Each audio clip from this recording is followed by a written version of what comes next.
I get to talk a lot about a young Jewish teacher who nearly 2,000 years ago caused such a stir among his own people in the ancient Near East, a man called Jesus of Nazareth, that his own Jewish leaders and the occupying empire of the time, the Roman Empire, wanted to get rid of him. They plotted actively to kill him, to execute him. And Jesus knows about this during his life. He knows near the end of the stories we have of his life and his death and his resurrection that he is likely to die. And he gets together a group of young people he calls his disciples, students, followers, and he gives them his farewell words. As he does so, he talks about some powerful images about being part of a vine, about them being the branches, and they should stay connected to him and to his Father, who he seems to claim his Father is God himself. Jesus talks again and again as if he and God are the same. And then, as he talks to them, he comes back to a theme that is part of one of the gospel, the writers who talks about his life and death and resurrection, called John. His main theme, and it seems Jesus' main theme, and that theme is love.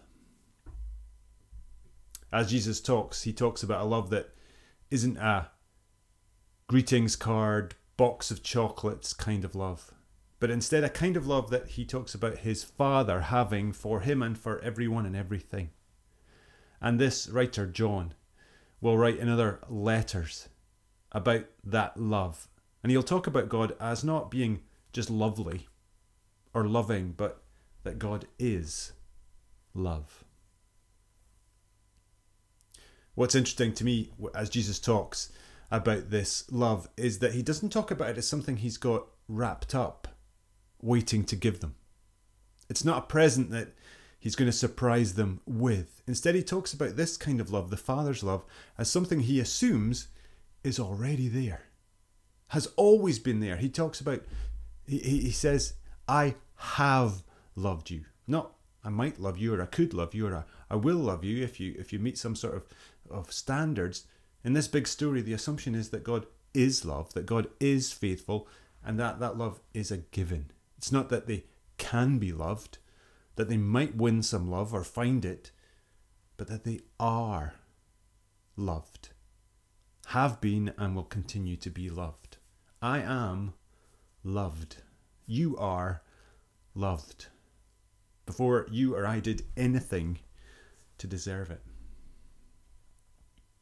In these stories, in the scriptures, in this collection of books we call the Bible, and the life of Jesus, love is not described by Jesus as something to achieve.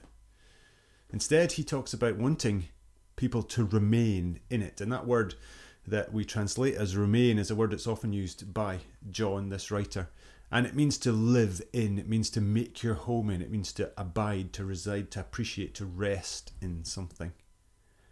I wonder if I need to do more of that, to appreciate that I am loved.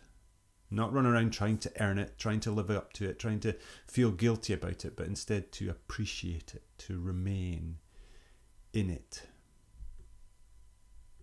Jesus does go on to say the word if, which is now a word very rarely used in these scriptures. It can easily sound that he's saying, if you do a set of things, then you will stay in my love. It'd be so easy to read it as a conditional offer. That Jesus is saying there's this club and if you obey the rules you can be in it. But if we look at the rest of his story, if we look at the whole set of the Jewish scriptures, if we look about God, the way God acts in the world, we'll see that any commands or laws or instructions or guidance that God gives his people are never for them to earn a place or a reward, but instead they're to help them to be who they were made to be part of what he is doing, to live the life they were made for. I keep telling my own kids that there's nothing they can do to make us love them anymore. Nothing. There's nothing that they can do to make us love them more or less. It is a given. Following the Jesus way, his teaching, his pattern, his lifestyle, is about living the life I was made for. It's not a chore. It's a response to this love that God has and has had always for me. It's a response to realizing who I was made to be, who I am, and realizing more and more every day what God has done and is doing, and the privilege of being part of the blessing, the project, the movement He is moving forward in the world to bring the world to be the way it was made to be. Jesus' whole life is a life like that of response, of service, something He was made for. He's obeyed that truth. He's remained in His Father's love. He's lived a life of self-giving love, and now He wants that for His followers, for all God's people.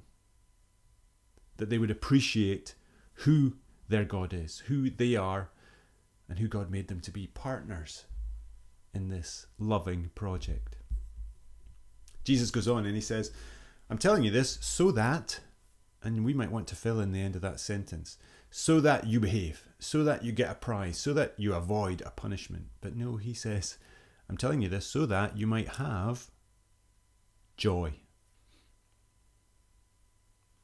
John has talked in his account of Jesus' life and death and resurrection about different things that Jesus came to bring. He said Jesus came to bring life. Then he said that Jesus was giving peace. And now he's saying that this is so they can have joy. But the life that John talks about and Jesus describes and lives out is not life as in surviving. He talks about life in all its fullness, the life that you were made for. When Jesus talks about peace, when a Jewish story talks about peace or shalom, it isn't a half-hearted peace, an absence of conflict or just simply quietness. It's the deep shalom of wholeness and security and harmony and more. And so now this joy that he's talking about here isn't just feeling happy. Instead, it's something much deeper. He talks about complete joy. And joy is an interesting concept. The joy that's talked about in these stories is something different from happiness or pleasure. Some would say that even in the middle of struggles or troubles or lockdowns or pandemics or suffering or pain, you can still experience this kind of joy, because this joy is the kind of joy that understands the truth and reality of being loved, whatever is happening, of knowing that there is a purpose and that I have a purpose and that I'm part of something bigger and something meaningful that I was made for, regardless of the current situation. Maybe anyone who's taken part in any project that made a difference, that served the poorest, that moved justice forward, that helped a neighbour, that visited the sick, that helped with a system that is helping with healing, that fed the hungry, that sat with the lonely. These kinds of people, we will often end up talking about a sense of rightness deep in our bones about what we're doing. And I believe that that's because this is the kind of life and peace and love and joy that we are made for. And this is what Jesus is talking about. Jesus talks about this love. He lives out this kind of love as something that would lay down its life. I believe this is the kind of love that paces the floor at night with a crying child, that tidies again a room wrecked by a foster child trying to cope with years of neglect, that wears out its back and twists its bones in either bending over to help toddlers learn to walk or spending years lifting relatives in and out of bed twice a day. The kind of love that runs towards troubles when others are running away, that collapses into bed at night wondering where the day has gone. This kind of laying down your life is the kind of life that maybe Jesus' own human father, Joseph, got on with quietly. The kind that I see actually lived out in so many of your daily lives.